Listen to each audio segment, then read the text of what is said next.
Good morning, everyone. Class, we are on economics chapter number 2, that is people as a resource.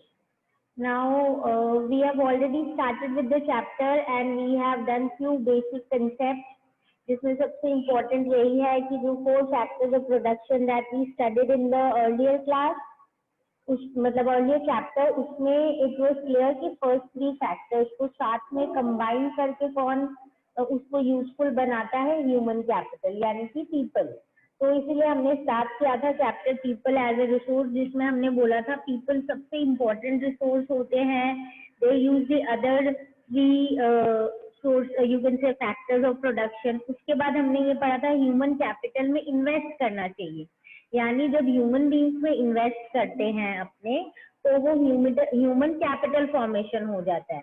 और invest किस form में करते हैं? Health के form में, मतलब हेल्थ इंक्रीज अच्छा रखने के लिए।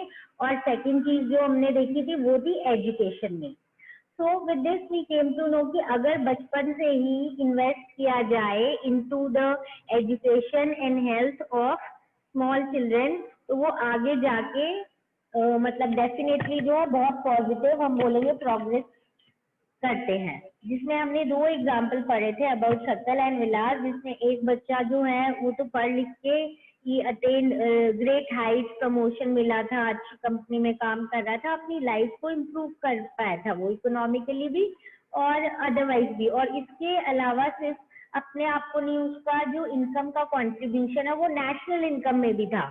और बिकॉज वो नेशनल इनकम में था, that is why he is also playing his part in developing the country. वैराज जो दूसरा बच्चा था विलास, उसी के गांव का, वो कुछ ज्यादा कर नहीं पाया, ना वो अच्छे से पढ़ पाया, ना उसकी हेल्थ से रिलेटेड भी कुछ प्रॉब्लम्स थी, हेल्थ भी अच्छी नहीं थी, इसके कारण वो लाइफ में जो है कुछ ज्यादा कर ही नहीं पाया। और जो उसकी इनकम जो उसकी फैमिली की थी वही ऑलमोस्ट उसकी रह गई और उसने कुछ डेवलपमेंट नहीं किया। तो बेसिकली ये जो है इसके थ्रू अपने लोगों ने यही समझा था कि एक तो एजुकेशन और हेल्थ बहुत जरूरी है। सेकेंडली हमने ये भी कंप्लीट कर लिया था कि जो एक तरीके का साइकिल बन जाता है कि एजुकेटेड पेरेंट्स जो हैं वो जनरली क्या करते हैं, एजुकेटेड पेरेंट्स जो हैं वो ये सोचते हैं कि हमारा बच्चा भी पढ़े लिखे, और वो लोग हाइजीन और न्यूट्रिशन पे क्या करते हैं, ध्यान रखते हैं। whereas generally not always, generally जो uneducated या हम बोलेंगे unprivileged ये वाले जो लोग होते हैं, ये लोग डिसएडवांटेज पेरेंट्स जो है, ये लोग अपने बच्चों को भी मतलब इतना ज्यादा एजुकेशन या हेल्थ की तरफ फोकस नहीं करवा सकते, क्योंकि उनको उस चीज की इतनी इम्पोर्टेंस नहीं पता होती as compare to the educated parents, और फिर वो सर्कल कंटिन्यू होता है। अब इसके बाद हमने इकोनॉमिक एक्टिविटीज कर ली थी। इकोनॉमिक एक्टिविटीज में बेसिकली हमने किया था प्राइमरी, सेकेंडरी और टर्शरी। उसके बाद हमने कर लिया था मार्केट और नॉन मार्केट एक्टिविटीज। तो मार्केट एक्टिविटीज वो होती है जब आप प्रोड्यूस कर रहे हो to sell in the market, और नॉन मार्केट जब आप प्रोड्यूस कर रहे हो टू फॉर सेल्फ कंजम्पशन। फिर हमने पढ़ी थी economic and you can say non economic activities. तो इकोनॉमिक एक्टिविटीज अगेन जो हम प्रोडक्शन करते हैं basically for selling in the market and for earning profit. Where as you will notice कि जो ये है नॉन इकोनॉमिक एक्टिविटीज, ये जनरली मतलब पैसे अर्न करने के लिए नहीं करते, ना ही इनकी वैल्यू जो है नेशनल इनकम में ऐड होती है। That means that we can say that basically ये किया जाता है जस्ट एज सर्विस, जैसे कि अपनी मदर्स करते हैं, घर पे हाउस वाइफ करते हैं। तो it is not calculated in the national income. और लास्ट ऑफ ऑल हमने ये किया था कि आजकल विमेन भी जो है, पहले ऐसे होता था इतना इम्पोर्टेंट रोल नहीं प्ले करती थी इकोनॉमी में, ज्यादातर अनस्किल्ड जॉब्स नहीं होती थी, पर अब with time and education they are also taking lot of technical job, कई इंजीनियर, डॉक्टर, सब कुछ है। पर जनरली प्रेफर्ड जॉब जो होती है वो होती है इनकी टीचिंग और medical line. Now we start with our new topic, which is हमने ये पढ़ा था कि चलो हमने पढ़ लिया कि पॉपुलेशन कैसे डिवाइडेड है, क्या चीज जरूरी है, ह्यूमन रिसोर्स क्या होता है एग्जैक्टली। बट हम अब पढ़ेंगे क्वालिटी ऑफ पॉपुलेशन। हमने पहले भी एक एग्जाम्पल पढ़ा था अबाउट जापान कि लोग जो हैं वहाँ पे उनकी क्वालिटी बहुत अच्छी है, वो लोग बहुत हार्ड वर्किंग है, वो लोग बहुत टेक्नोलॉजिकली डेवलप हुए हैं, जबकि वहाँ पे रिसोर्सेज कम थे। तो हम किसी भी कंट्री की या किसी भी जगह की पॉपुलेशन की क्वालिटी कैसे डिटरमाइन करते हैं? बेसिकली लिटरेसी रेट, कितने वहाँ पे जो है एजुकेटेड हैं बच्चे, health of a person, health of a person generally कैसे इंडिकेट होता है? By the life expectancy.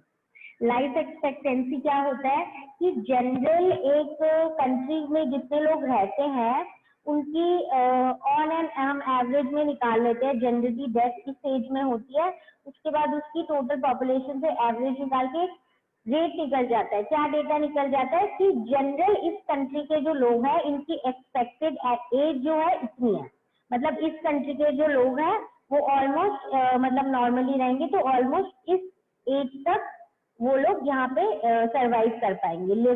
Depending upon की कंट्री का एनवायरनमेंट कैसा है, मतलब पॉल्यूशन है, एनवायरमेंटल कंडीशन, वहाँ पे मेडिकल फैसिलिटीज क्या, ये सारी चीजें ध्यान में रखते हैं, तो वो आ जाती है अपनी लाइफ एक्सपेक्टेंसी।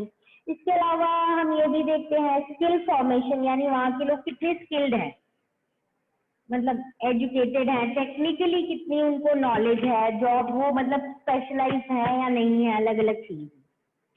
तो बेसिकली जो कंट्री की क्वालिटी होती है, पॉपुलेशन की जो हम बोलेंगे क्वालिटी होती है, वो ही डिसाइड करती है कि कोई कंट्री जो है उसकी ग्रोथ कितनी होगी। ठीक है, सिंपल टर्म्स में जिस कंट्री में जनरली इलिटरेट और अनहेल्दी पॉपुलेशन है वो क्या है, वो एक कंट्री पे लायबिलिटी है। लायबिलिटी का क्या मतलब है, यानी एक तरीके की हम बोलेंगे जिम्मेदारी है, या थोड़ा हार्श टर्म में बोले, it is not correct to use, कि भाई बोझ है एक तरीके से, because they are not adding on something, तो somewhere they are responsibility, they are not taking the responsibility, they are not doing anything in terms of economic growth for the country, rather they are dependent population somewhat. इसीलिए literate और healthy population है वो एक asset है, वो एक तरीके की ऐसी कैपिटल है जो कि कंट्री को आगे जाके डेवलप करेगी। तो जैसे ही मैंने बोला कि क्वालिटी ऑफ एजुकेशन देखने के लिए सबसे पहली चीज, क्वालिटी ऑफ पॉपुलेशन जज करने के लिए one of the first important thing that we see is education. Education जो है बहुत जरूरी है। बेसिकली जो इनिशियल ईयर्स में अगर एजुकेशन पे फोकस किया जाए और इन्वेस्ट किया जाए तो आगे जाके ऑब्वियसली क्या होगा, उसके फ्रूट्स अच्छे होंगे। क्यों? क्योंकि गुड जॉब मिलेगी, अच्छी सैलरी मिलेगी, growth of that person and the growth of economy. अगर हम सीधे टर्म्स में वो वाले दोनों एग्जाम्पल पढ़े, सकल और विलास, तो हमने पढ़ा था सकल जो वो आराम से डेवलप क्यों कर पाया था, क्योंकि उसके बचपन में ही उसके एजुकेशन पे इन्वेस्ट किया गया था। वैरस सकल के साथ, वैरस विलास जो है उसके साथ ऐसा नहीं हुआ था। तो क्लियरली अपने को ये पता चलता है कि अगर एजुकेशन पे स्पेंड किया जाए तो it will be beneficial for that person but also for the country as well. तो इस चीज को फोकस पे रखते हुए देखो, इंडिविजुअल पेरेंट्स के एफर्ट तो होते ही हैं, पर गवर्नमेंट क्या क्या एफर्ट करती है, because every person is not that you can से रिच कि भाई वो सारी एजुकेशन से रिलेटेड फैसिलिटीज अपने बच्चों को प्रोवाइड कर सके। तो और इसके अलावा और फोकस करना अच्छे एजुकेशन के लिए, इसके लिए गवर्नमेंट ने कुछ एफर्ट्स किए हैं। क्या क्या है गवर्नमेंट के एफर्ट्स, वो देखते हैं। सबसे पहले तो गवर्नमेंट ने प्रोविजन बनाया है यूनिवर्सल एजुकेशन का। यू मे बी नोइंग कि एलिमेंट्री एजुकेशन जो है 14 ईयर्स तक अपने 8th क्लास तक जो है कंपल्सरी है, and any child can go to the government school and they can enroll themselves, क्योंकि ये हमारी कंट्री ने एक स्टेप लिया है, और वो भी इसकी तरफ की क्वालिटी ऑफ एलिमेंट्री है, क्वालिटी भी अच्छी हो, रिटेंशन हो, जो बच्चे एंटर कर रहे हैं स्कूल में वो स्कूल में रह के पढ़ेंगे। और स्पेशली एम्फेसाइज कर रहे हैं ऑन गर्ल्स एजुकेशन। क्यों गर्ल्स एजुकेशन पे? बिकॉज जनरली क्या होता है, एक जो हमारे ऑर्थोडॉक्स या बहुत ज्यादा जो ऐसे इनर विलेजेस वगैरह में एरिया, वहाँ पे जनरली, नॉट ऑलवेज, जनरली एक थॉट प्रोसेस होता है कि थोड़ा बहुत पढ़ा दो या तो गर्ल्स को, या ज्यादा पढ़ाने की क्या जरूरत है, लेटर ऑन तो घर का काम करना है तो उसी से रिलेटेड चीजें समझाओ। या फिर ऐसे भी होता है कभी कभी कि स्कूल दूर अवेलेबल होती है तो लोग भेजना नहीं चाहते। So there are various reasons. तो अब ये लोग सोच रहे हैं स्पेशल एम्फेसिस गर्ल एजुकेशन पे भी दे रहे हैं। अब एक एग्जाम्पल उन्होंने दिया अबाउट नवोदय विद्यालय। नवोदय विद्यालय क्या होते हैं? These are special kind of school जहाँ पे बहुत स्पेशल टैलेंटेड जो बच्चे होते हैं ना, उन्हीं को एडमिशन मिलता है। और जनरली ये रूरल एरिया के बच्चे होते हैं, बहुत टैलेंटेड होते हैं, और अब ये अपने मेरिट के बेसिस पे ही इनको एडमिशन मिलता है। और ये वही है कि इसमें ये लोग बहुत अच्छी तरीके की एजुकेशन देते हैं और इसका जो डिपार्टमेंट है अलग है, looks into the total education requirement of these people who enter the Navodaya Vidyalaya, यानी जनरली रूरल एरियाज में होता है, बहुत इंटेलिजेंट लोगों के लिए। अब उसके बाद नवोदय विद्यालय के बाद हम नेक्स्ट चीज देखते हैं, वो आ जाती है अपनी वोकेशनल स्ट्रीम्स। वोकेशनल स्ट्रीम्स क्या होती है? वोकेशनल स्ट्रीम्स यानी बेसिकली ऐसी एजुकेशन देना which will help you later to take up job, यानी कि कुछ काम से रिलेटेड आपको स्पेशलाइज उस चीज से रिलेटेड आपको एजुकेट करते हैं, आपको उसकी टेक्निक या स्किल सिखाते हैं। तो धीरे धीरे गवर्नमेंट ने देखा है कि ठीक है 10th तक कर लिया, 12th तक कर लिया बच्चों ने पढ़ाई, पर अब ऐसे एजुकेशन पे हमें फोकस करना है कि बड़े होके उनको उस फील्ड में काम भी आराम से मिल जाए। तो वोकेशनल स्ट्रीम जो है वो काफी स्कूल्स में डेवलप हुई है, हाई स्कूल्स में, जिसमें उस काम से रिलेटेड जितने भी स्पेशल टेक्निक चाहिए या नॉलेज चाहिए वो प्रोवाइड करते हैं, ताकि क्या हो वो जो बच्चे हैं वो उस चीज में ट्रेंड हो जाए। These are the things that are done by the government. अब ना गवर्नमेंट ने ये तो हो गया कि क्या क्या चीजें इंट्रोड्यूस किया है। अब हम देखेंगे जीडीपी में, जैसे गवर्नमेंट जो होती है, गवर्नमेंट जितने भी टैक्सेस और उससे जो गवर्नमेंट की इनकम होती है वो ऑब्वियसली गवर्नमेंट किसमें स्पेंड करती है? For the development of the common people. तो ये क्या किया इन्होंने कि ऑब्वियसली एजुकेशन पे भी तो कुछ ना कुछ स्पेंड करेंगे ही, तो एक्सपेंडिचर जो है एजुकेशन पे वो कंपैरेटिवली इंक्रीज हुआ है। हम देखेंगे कि 1950, 1951, 52 में 0.64% से इसमें जो अपना जीडीपी का टोटल शेयर था वो था, जो कि 2015-16 में लगभग हम देखेंगे 3% हो गया था। So now again I am repeating, कुछ जो बुक्स हैं उनमें डेटा थोड़ा अलग है। जैसे suppose if you have may be an old print, तो उसमें ये लिखा है कि पहले जो 1950-51 में 0.64 था वो 2013-14 में 3.3 हो गया। So data you can write any, but don't forget to write the year as well, so that we know that which year's data you are writing, and the teacher can correlate it. Okay, so after that इसमें ये तो हो गया कि भाई government कितना GDP में contribute कर रही है। रिसेंट ईयर्स में थोड़ा आगे पीछे हुआ है, जैसे हम बोलेंगे कि 3.3 से 3 हो गया, थोड़ा बहुत ऊपर नीचे, पर जनरल इंक्रीज हुआ है in trying to increase the expenditure on you can say education.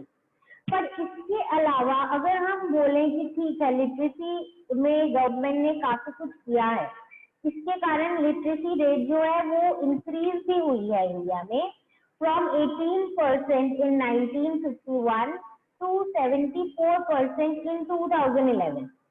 ठीक है, सो मतलब कि इसका मतलब लिटरेसी रेट है वो भी बढ़ रही है, मतलब the you can say the number of kids who are now going to school and are able to read and write. तो अब लिटरेसी जो है ये बिकॉज ये क्यों जरूरी है? Because it is not only the right, मतलब ये सिर्फ ये नहीं कि उनका हक या अधिकार है, पर अगर कोई एक ह्यूमन बीइंग या if a person gets educated, obviously they will perform their duties properly towards the country, they will enjoy their own rights nicely. So इसीलिए हम बोल रहे हैं कि education is really important. But there are certain variation. हम बोल रहे हैं कि इंडिया में डेवलपमेंट हुआ है इन टर्म्स ऑफ लिटरेसी रेट, पर इसमें है ना डिफरेंस है, जैसे मेल और फीमेल में जो रेशो है ऑफ लिटरेसी रेट वो अलग है। इंडिया में स्टेट वाइज जो हम देखते हैं वो भी बहुत अलग अलग है। So now let us read these in detail. Now again before doing this I am again repeating, your books may have a different data depending upon the year of print, so don't be tense कि ये data तो दूसरा है, ma'am तो दूसरा बता रहे हैं। You just need to understand कि जो भी data, whichever data you think is the one that is given in your book, you can remember that and you can write that in your exam if asked, but don't forget to write the date as well. Okay, so as I was saying कि एक बार अपने ये जो data है इसको अच्छे से देख लेते हैं। तो जनरली जो लिटरेसी रेट है वो मेल्स में हाई है एज कम्पेयर टू वुमेन। अपने को जनरली पता ही है ऐसा होता है, बिकॉज जनरली टेंडेंसी है कि एक पहले तो बहुत कम ही स्कूल में भेजते थे, बट अब with time obviously girls are also sent to school, but एक सेक्शन अभी भी है अपनी सोसाइटी में जो ये सोचते हैं एक लिमिट तक पढ़ लिया, मे बी ओनली 12 और maybe graduation, then there is no need to study further because basically they have to take care of the family and the home etc. तो इसलिए और आगे पढ़ाई के लिए एज आई सेड कि अगर पास में अवेलेबल नहीं हो कोई हायर एजुकेशन की फैसिलिटी तो parents don't want to send their girls to far off areas. तो लिटरेसी रेट जो मेल्स की है वो जनरली 16.6 हायर है एज कम्पेयर टू फीमेल। उसके बाद हम देखेंगे लिटरेसी रेट जो है वो स्टेट टू स्टेट भी वेरी करती है इंडिया में बहुत ज्यादा। जैसे 2011 में लिटरेसी रेट केरला की 94% थी, वेयरएज बिहार की सिर्फ 62%। तो हम ये बोल सकते हैं कि ओवरऑल हम देखें कि डेवलपमेंट हुई है, फिर भी वेरिएशन है depending upon various you can से सेक्शन, चाहे वो जेंडर के बेसिस पे ले चाहे वो स्टेट के बेसिस पे ले। देन इसके अलावा हम ये देखेंगे कि प्राइमरी स्कूल सिस्टम जो है वो फिर भी बड़ा है इंडिया में। It has expanded to around 7.68 lakh in 2004-2005, but expansion तो हुआ है, पर इसमें अपने को ये भी ध्यान रखना चाहिए कि जो क्वालिटी ऑफ एजुकेशन है स्कूलिंग की वो थोड़ी सी ड्रॉप आउट हो गई है। इसीलिए अब अपने को ये भी फोकस करने की जरूरत है कि एजुकेशन सिस्टम को भी क्या करें, थोड़ा सा इम्प्रोवाइज करें। तो अब एक बहुत सारे और स्कीम्स जो गवर्नमेंट ने स्टार्ट की है for developing education among Indians and मतलब प्रोवाइडिंग देम एजुकेशन। इसमें सबसे पहले अपने पढ़ेंगे सर्व शिक्षा अभियान। जो सर्व शिक्षा अभियान है बहुत सिग्निफिकेंट स्टेप है। बेसिकली ये प्रोवाइड करता है elementary education to all the kids in the age 6 to 14 years। ठीक है, नाउ ये टाइम बाउंड इनिशिएटिव है, मतलब गवर्नमेंट ने प्लान कर रखा है और इसमें ये लोग सबकी हेल्प लेते हैं। मतलब ऐसा नहीं कि सिर्फ सेंट्रल गवर्नमेंट अकेली कर रही है ये सारे development. Central government in partnership with state, local government, community, सब लोगों को साथ लेके ये लोग सोच रहे हैं कि हम यूनिवर्सलाइजेशन ऑफ एलिमेंट्री एजुकेशन करें। मतलब कोशिश करते हैं कि ऑलमोस्ट हर बच्चा जो है ना एटलीस्ट एलिमेंट्री एजुकेशन तो पूरी करें। और ये यही कह रहे हैं कि back to school campaign, enrollment करवाएं ज्यादा बच्चों का, इन सब के लिए बहुत सारे प्लान्स ला रहे हैं। जैसे एक है mid day meal. Mid day meal में क्या होता है, ये लोग जो बच्चे हैं उनको लंच प्रोवाइड करते हैं। तो बहुत बार क्या ऐसे पेरेंट्स जो सपोज बहुत पुअर है वो अपने बच्चों को स्कूल नहीं भेज पाते हैं, वो फिर बाद में सोचते हैं कि क्या मतलब इससे एटलीस्ट उनको एक टाइम का मतलब खाना तो मिलेगा, तो इस बहाने भेज देते हैं। ऐसे भी होता था, स्कूल में बच्चे रुकते नहीं थे, लंच टाइम पे चले जाते थे। एंड ये सारी प्रॉब्लम सॉर्ट आउट करने के लिए मिड डे मील स्कीम, जिसमें जो इसमें दोनों चीज आ जाएगी कहीं ना कहीं। हाउ कम, प्रॉपर हेल्थ भी प्रोवाइड होगा to the people who can not afford good food, और इसके अलावा एजुकेशन भी मतलब एजुकेशन जो है वो भी प्रोवाइड हो गई बच्चों को। इससे अटेंडेंस इंक्रीज हो रही थी, डिटेंशन हो रहा था। डिटेंशन मतलब बच्चे स्कूल में ही रह रहे थे, ऐसा नहीं कि एक टाइम बाद स्कूल छोड़ दिया। और एज आई सेड उनकी जो न्यूट्रिशनल स्टेटस है वो भी इंक्रीज हो गई। तो ये बहुत कुछ गवर्नमेंट ट्राई कर रही है ताकि जो एजुकेशन की फील्ड है उसमें ज्यादा से ज्यादा क्या हो, अपनी कंट्री का डेवलपमेंट हो। नाउ गवर्नमेंट ने और भी बहुत सारे प्लान किए हैं। बेसिकली जो now again I am saying in few of the book 11th plan लिखा होगा, जो लेटेस्ट बुक एडिशन है उसमें 12th प्लान लिखा है। जो 12th प्लान है गवर्नमेंट का, उसमें उन्होंने यही बोला है कि हमें कंट्री का ग्रॉस एनरोलमेंट रेशो, यानी जितने बच्चे एनरोल होते हैं स्टे करते हैं, वो हमें हायर एजुकेशन में भी बढ़ाना है। क्योंकि नहीं तो क्या होता है, एक एज तक पढ़ के उसके बाद हायर स्टडीज नहीं करते तो ज्यादा डेवलपमेंट नहीं होगी ऑब्वियसली। सो वो ये चाह रहे हैं कि अब हायर एजुकेशन यानी 12 से 13 इयर्स के बीच वाली जो एज है उसमें भी ज्यादा से ज्यादा बच्चे क्या हो, एनरोल हो। और यही है कि एजुकेशन अच्छी हो, क्वालिटी एजुकेशन हो, स्टेट स्पेसिफिक करिकुलम हो, वोकेशनलाइजेशन हो, यानी ऐसा ही नहीं कि ऐसी पढ़ाई कराई जा रही है, ऐसी पढ़ाई जो आपको आगे जाके जॉब दिलवाए, जो आगे जाके सिर्फ जॉब नहीं, अगर आप अपना बिजनेस स्टार्ट करना चाहते हो तो उसमें भी आपको डेवलपमेंट, मतलब आपको एनी हाउ इकोनॉमिक ग्रोथ में क्या करे वो हेल्प कर सके।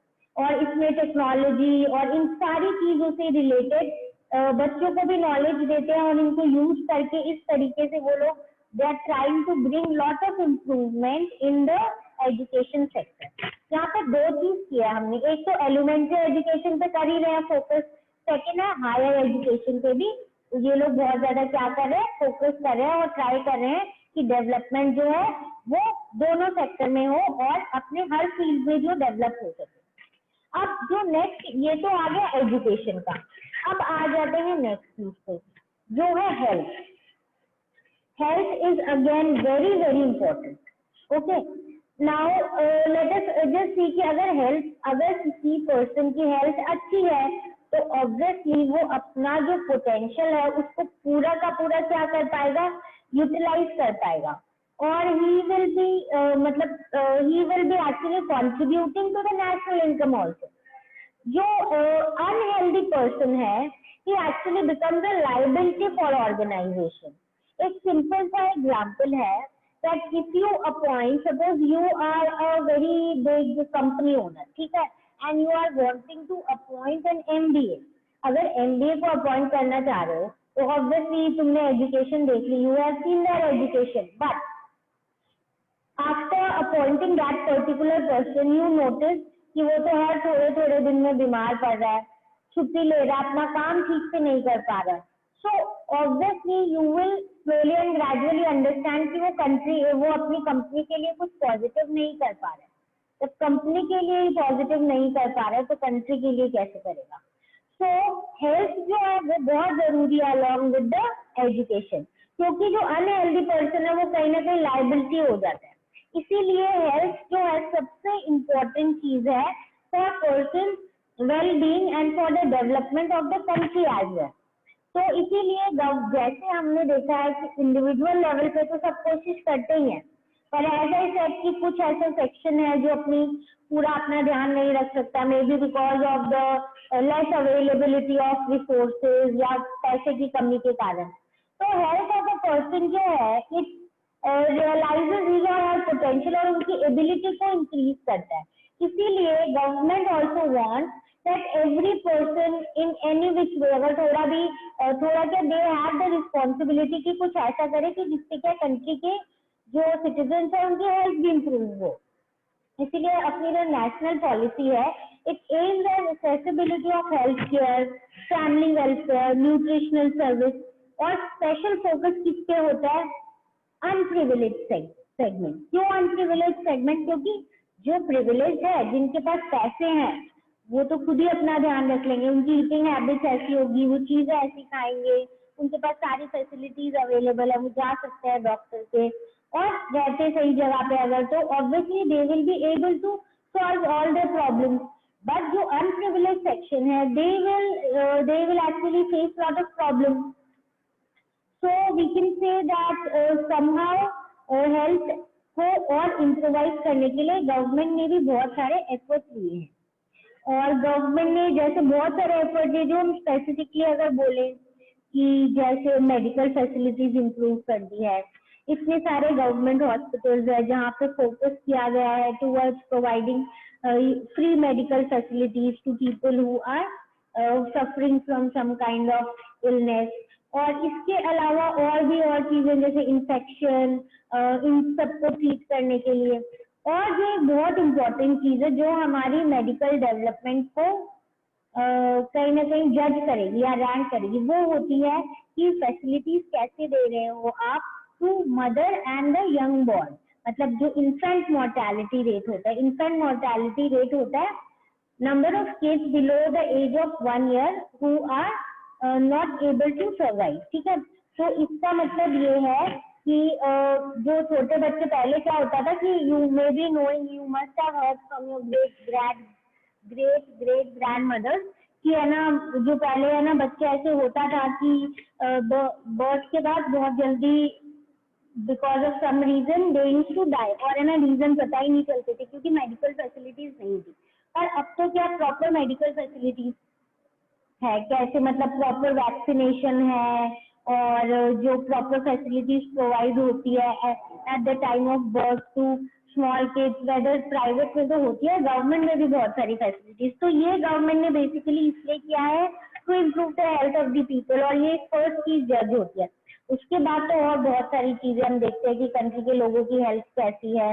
एक और जो चीज है सबसे one of the most important वो है कि एज आई सेड कि लाइफ एक्सपेक्टेंसी जो मैंने बोला था कि जनरली एक कंट्री का एवरेज लेते हैं कि यहाँ पे जो लोग हैं उनकी जनरल एज क्या होती है, तो वो जो है वो 60, इंडिया में 2011 के डेटा के अकॉर्डिंग 66 ईयर्स है। एक एवरेज इंसान जो है वो इंडिया में 66 ईयर्स ही क्या होता है मतलब जी सकेगा। इसका क्या मतलब, उसकी एज 66 होगी, तो इसका क्या मतलब है कि जितनी आपकी कंट्री के लोगों की लाइफ एक्सपेक्टेंसी बढ़ेगी, इसका मतलब आपकी कंट्री के लोग हेल्दी ज्यादा है। दो ये भी अपनी कंट्री में कंपैरेटिवली इंक्रीज हुई है हम बोलेंगे, बट स्टिल हम ये बोल सकते हैं कि अभी still there is lot of scope for improvement. तो यहाँ पे हम ये बोल सकते हैं कि हेल्थ इज इम्पोर्टेंट, और education as I already said is also one of the most important which leads to our development. अब health और education, as I said few examples, और I have given कि जो education है उसके लिए government ने क्या क्या स्टेप्स लिए हैं, हेल्थ के लिए क्या क्या लिए हैं। इसके बाद भी एजुकेशन में जो आई सेड की फीमेल और मेल में डिफरेंस होता है, और जो स्टेट्स के भी मैंने एग्जाम्पल दिए थे। तो this is just a slide to show you कि ये 4 स्टेट्स है अपने, पर you can see the maximum number of colleges that are available, and with this we can understand कि कौन सी जो एरिया है वो एजुकेशन फैसिलिटीज कहाँ पे किस टाइप से है। तो एजुकेशन और हेल्थ तो हो गया अपना, फोकसिंग टूवर्ड्स द डेवलपमेंट। और ये जो हेल्थ से रिलेटेड, हेल्थ में भी हम एक एग्जांपल ले सकते हैं कि इंडिया में मेडिकल कॉलेजेस जो हैं वो भी हम नोटिस करेंगे कि जो मेडिकल फैसिलिटीज अवेलेबल है वो भी वेरी करती है from area to area. Okay, so we can also say that these two things are really important in terms of you can say that कोई कंट्री जो है वो कितनी डेवलप्ड है या नहीं है। Okay, so with this we will move on to the next topic. एक और जो बहुत इम्पोर्टेंट टॉपिक है वो अपने बात कर लेते हैं, वो है अनएम्प्लॉयमेंट। जो एक कंट्री की डेवलपमेंट है वो ऑब्वियसली वहाँ के लोग जो है कितने रिसोर्सफुल हैं उससे पता चलता है, यानी एक तरीके से इकोनॉमिक एक्टिविटीज में कैसे इन्वॉल्व है। अगर हम इकोनॉमिक टर्म्स में देखें तो इसमें एक कंट्री में अगर अनएम्प्लॉयमेंट ज्यादा है तो स्पेसिफिकली क्या हो जाएगा कि वो जो कंट्री है वहाँ पे हम बोलेंगे कि अगर अनएम्प्लॉयमेंट ज्यादा है तो वो ऑब्वियसली इकोनॉमिकली डेवलप नहीं है, और वहाँ के जो लोग हैं वो इकोनॉमिकली प्रोग्रेसिव नहीं है और अपनी लाइफ बहुत अच्छी तरीके से नहीं स्पेंड कर रहे हैं इन टर्म्स ऑफ मॉनिटरी फैसिलिटीज। ठीक है, तो जो अलग अलग टाइप की अनएम्प्लॉयमेंट होती है वो कौन कौन सी होती है? सबसे पहली होती है ये बेसिकली बहुत सारी होती है, we study only 3, seasonal, disguise और एजुकेटेड पढ़ेंगे अपने। ठीक है, तो सीजनल अनएम्प्लॉयमेंट वो होती है और जो बेसिकली हम नोटिस करेंगे कि कुछ ऐसे लोग होते हैं जिनको मंथ के कुछ या ईयर के कुछ मंथ में ही क्या मिलता है, काम मिलता है। जनरली ये होती है रूरल एरियाज में, यानी गांव में। कैसे? जो वो वाला सीजन है, sowing season, harvesting season, weeding season, threshing season, सिर्फ इनमें क्या इन लोगों को काम मिलता है, बाकी साल जो है उनके पास कोई काम नहीं होता। We have already studied this in story of village Palampur, जहाँ पे हमने पढ़ा था जो लेबरर होते हैं, लैंडलेस लेबरर, वो लोग यही बोले थे कि हमें तो कुछ पूरे साल में कुछ 2-4 महीने ही काम मिलता है हार्वेस्टिंग और सोइंग के टाइम, बाकी टाइम तो हमें काम नहीं मिलता, तो माइग्रेट करना पड़ेगा या और कुछ काम ढूंढना पड़ेगा, वॉट एवर इट। तो इससे अपने को क्या चीज पता चली कि सीजनल अनएम्प्लॉयमेंट वो होता है जहाँ पे लोग जो है पूरे टाइम पीरियड, पूरे साल के लिए एम्प्लॉयड नहीं होते, सिर्फ एक पार्ट ऑफ द ईयर के लिए एम्प्लॉयड होते हैं, इसीलिए हम बोलेंगे वो सीजनली एम्प्लॉयड होते हैं, इसीलिए उसको सीजनल अनएम्प्लॉयमेंट बोल देते हैं। नेक्स्ट जो आ जाता है disguised unemployment. Again disguised employment क्या होता है, एक तरीके से हम जब देखेंगे तो हमें लगेगा कि वो लोग काम में इन्वॉल्व है, पर वहाँ उसकी जरूरत नहीं है। जनरली ये भी गांव में ही होता है, रूरल एरियाज में होता है, और होता क्या है यहाँ पे एक फैमिली के जितने मेंबर्स की जरूरत है उस काम पे उससे ज्यादा लोग इन्वॉल्व है। अगर 2 लोगों की जरूरत है उस खेत के लिए या उस एरिया में उस फार्म में कल्टीवेशन करने के लिए, पर उस फैमिली में 4 ऐसे मेंबर्स है जो काम कर सकते हैं, तो चारों के चारों उस काम में लग जाते हैं। एक चीज है कि उन लोगों का काम थोड़ा आसान हो जाता है, थोड़ा डिवीजन ऑफ लेबर हो जाता है, थोड़ा काम बन जाता है, बट इनकम नहीं बढ़ती है। और मतलब उस काम में सिर्फ 2 लोगों की जरूरत है, जो बाकी 2 है वो अगर किसी और फैक्ट्री या और किसी काम में कोई छोटे मोटे शॉप पे या कुछ काम और करें तो उनकी इनकम बढ़ेगी। तो फिर इकोनॉमिक एक्टिविटी को मतलब हम बोलेंगे इकोनॉमिक टर्म्स में वो लोग क्या हो रहे हैं, इम्प्रूव हो रहे हैं। But they are not improving if 4 of them are working on the same farm, क्योंकि उससे मैक्सिमम उस लैंड से प्रोडक्शन तो उतना ही हो सकता है। तो ऐसे जो लोग एम्प्लॉयड होते हैं उनको हम बोलते हैं डिसगाइज्ड एम्प्लॉयमेंट। डिसगाइज मतलब जैसे हिडन, या जिसमें वो रूट चेंज काम तो अपने को पता नहीं चलता जैसे, तो यानी अपने को लगता है वो लोग एम्प्लॉयड है, पर एक्चुअली में they are unemployed because they are not adding anything and adding no extra income to the family income. तो ऐसी जो अनएम्प्लॉयमेंट है इसको बोलते हैं डिसगाइज्ड अनएम्प्लॉयमेंट। ये भी ज्यादातर, I am again repeating, generally it is seen in the rural areas, और ज्यादातर एग्रीकल्चर में ही होता है, जहाँ पे एक मतलब फैमिली मेंबर्स जितने लोग रिक्वायर्ड होते हैं काम में उससे ज्यादा लोग क्या होते हैं, एम्प्लॉयड होते हैं वहाँ। एक और जो है unemployment which we are studying in this chapter is educated unemployment. अब ये एजुकेटेड अनएम्प्लॉयमेंट जो है ये जनरली अर्बन एरियाज में होता है। यहाँ पे क्या होता है, बहुत सारे जो एजुकेटेड लोग हैं, चाहे वो मतलब एक लेवल की एजुकेशन कर लिया, फिर भी उनको जॉब नहीं मिल रहा है, तो ऐसे लोगों को हम क्या बोलते हैं, एजुकेटेड अनएम्प्लॉयमेंट। क्योंकि एजुकेटेड है, क्वालिफाइड है, डिजर्विंग है, स्किल भी आती है, पर फिर भी इनको जॉब्स नहीं मिल रही क्योंकि जॉब्स अवेलेबल नहीं है। तो ऐसी टाइप की जो अनएम्प्लॉयमेंट है इसको बोलते हैं एजुकेटेड अनएम्प्लॉयमेंट।